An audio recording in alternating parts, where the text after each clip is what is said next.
हूँ डॉक्टर ललित चंद्र जोशी योगी और मैं आपको फिर घुमक्कड़ी में ले चलता हूँ अपने साथ, जिसको मैं डॉक्टर ललित चंद्र जोशी योगी की घुमक्कड़ी बोलता हूँ।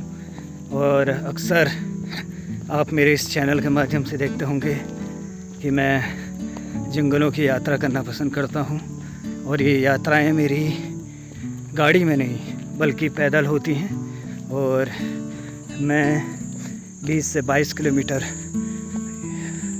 चलता हूँ, पैदल घुमक्कड़ी करता हूँ और अकेले यात्रा करता हूँ। तो बने रहिए मेरे साथ। साथियों, आज मैं निकल चुका हूँ फिर अपनी घुमक्कड़ी में और ये घुमक्कड़ी मेरी जंगल की घुमक्कड़ी रहती है। अभी काली मठ के इलाके को मैं कवर कर रहा हूँ और मैं देख रहा हूँ कि अभी मुझे किस तरफ जाना चाहिए और मुझे क्या चीज़ें मिल सकती हैं। रात का मौसम है और हमें ध्यान देना है कि जब हम सड़क में चल रहे हैं और या फिर कहीं गांव को जा रहे हैं या रास्तों में चल रहे हैं तो ऊपर से पत्थर आने का डर बना हुआ है और कई दुर्घटनाएं जो हैं ये हमारे लापरवाही के कारण होती है, तो हमें उसका विशेष ध्यान देना है। और घुमक्कड़ी जब हमें करनी है तो हमें मालूम है कि हमें जंगलों में चीते भी मिल सकते, तेंदुए मिल सकते हैं या कोई भालू मिल सकता है या कोई अन्य हिंसक जो जानवर हैं वो मिल सकते हैं। तो हमें उससे बचने के लिए अपने को मानसिक तौर पे जो है कि हमें समझाना है कि हम जंगल जा रहे हैं तो हमें ऐसे जानवर मिल सकते हैं, तो हमें किस तरीके से अपनी सुरक्षा करनी है। तो सुरक्षा का प्रबंध करना भी बहुत ज़रूरी है। हालांकि मैं जंगलों में जब जाता हूँ तो मुझे यह लगता है कि मुझे कोई जानवर नहीं मिलेगा और जब मिल जाएगा तो देखी जाएगी। ये है काली मठ का इलाका और अल्मोड़ा से यहाँ पर पहुँचने के लिए लगभग 10 किलोमीटर आपको चलना पड़ता है और मैं अपनी यात्रा में पैदल आया हूँ। यहाँ पर मैं अक्सर छोले खाता हूँ चंदा की दुकान में। वन विभाग की चौकियाँ बहुत पुरानी हो चुकी, ब्रिटिश पीरियड की हैं ये चौकियाँ। है जल और जल ही जीवन है, इसलिए जल को हम बंद करते हैं। कोई यहाँ पे खोल गया है इसलिए मैं इसको बंद कर दूँगा। यात्रा प्रारंभ हुई है, अब मैं जंगलों की तरफ जा रहा हूँ पैदल पथों से। मुझे कई बार इन जंगलों में कई भयानक चीज़ें दिखी हैं और मतलब जानवर देखे हैं, कट खाने वाले जानवर, और काकड़ अक्सर मुझे दिखा करते हैं इन रास्तों में। और ये रास्ते जो हैं घास से भरे हुए हैं।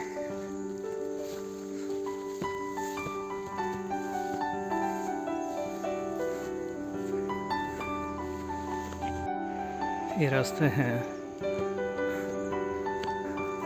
हरा भरा जंगल, बरसात का महीना और पूरी हरियाली है, जंगलों में घास उगी हुई है। जंगलों में हमें रास्ते नहीं मिलते तो हमें रास्ते खुद बनाने होते हैं। आप देख रहे होंगे कि मैं अभी मुझे इस चट्टान में जाना है, इस दंगड़ में जाना है, तो मैं ऐसे रास्तों में चलता हूँ।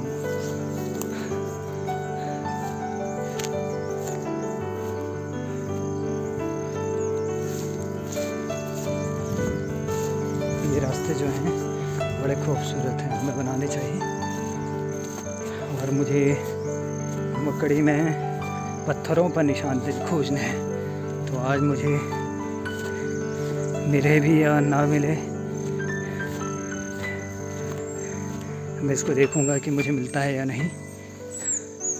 ब्लॉक है और वो सामने जो दिखाई दे रहा है अल्मोड़ा है। जो है जंगलों में इस प्रकार के दल दिखाई देते हैं और इनमें से पानी रिसता हुआ अल्मोड़ा।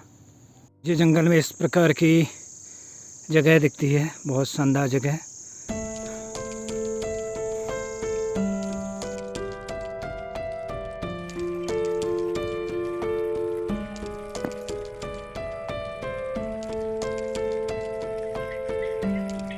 मार्ग से ये पहले मैंने चिन्हित किया है। यात्रा मेरी आज ख़त्म होने वाली है और मैं जो है कि बारिश पड़ने के कारण अपनी यात्रा को समाप्त करता हूँ। मैं हूँ अभी कसार देवी के क्षेत्र में, और मैं जहाँ से आया था वहाँ से न जाकर दूसरे रास्ते से मैं आया हूँ।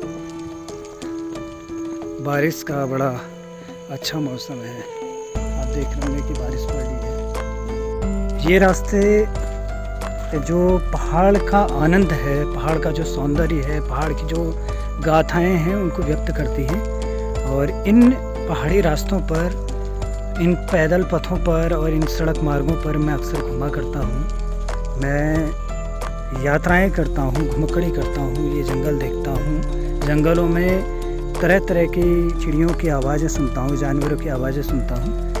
मैं कसार देवी के इस क्षेत्र में अभी पहुँचा हूँ जहाँ पर हमें प्रागैतिहासिक चिन्ह मिले हुए हैं, और मुझे अक्सर वहाँ पर जो है कि कप मार्क्स मिले, और उससे पूर्व जो है इतिहासकारों को, और उसमें शामिल मैं भी हूँ, यशोधर मठपाल जी को जो रॉक पेंटिंग्स वो मिली थी, और मुझे भी वहाँ पर रॉक पेंटिंग्स मिली हैं और कप मार्क्स भी मिले हैं। इन रास्तों में आने का जो मेरा पर्याय रहता है कि मैं अपने क्षेत्र से जुड़ा रहूं और मुझे अपने क्षेत्र को जानने का मौका मिले। साथियों, आप देख रहे हैं कि ये जो एरिया है इसको सैल कहते हैं, सैल। और यहाँ से भी हमें जो है कि जो पुरातत्व की चीज़ें मिली हुई हैं, और वो अल्मोड़ा के संग्रहालय में संरक्षित हैं। सिमतोला इको पार्क, जो आप टावर का इलाका देख रहे होंगे कि ये सिमतोला इको पार्क है। यहाँ पर जो है घुमक्कड़ी के लिए एक हम लोग एक स्पॉट के तौर पर हम इसको देखते हैं, और ये इलाके को हमें एक पर्यावरण प्रेमियों को जोड़ने के लिए इसको विकसित किया जाना चाहिए। जब मैं घुमक्कड़ी करता हूँ तो मुझे मंदिर भी दिखाई देते हैं जंगलों में। इस तरीके के जो मंदिर हैं ये दिखाई देते हैं। ये जो है उल्का देवी का मंदिर है, और पोपर सैली के आसपास का ये क्षेत्र है, और सैल क्षेत्र भी इसी के आसपास है। यहाँ से नीचे को हम कल्प वृक्ष को जाते हैं, पोपर सैली का इलाका, और यहाँ से कसार देवी की शिखर दिखते हैं। ये है पोपर सैली का इलाका है, ये पोपर सैली को जाने वाला रास्ता। और यहाँ से हम आपको दिखाते हैं इस पर्वतीय क्षेत्र का इलाका, और ये बहुत सुंदर इलाका। ये पूरा जो है इलाका जो है अल्मोड़ा क्षेत्र में आता है, और ये हवालबाग ब्लॉक के अंतर्गत इतने सारे गांव हैं, घड़ेली गांव हैं, और उसके आसपास भी कई प्रकार के कई असंख्य गांव हैं।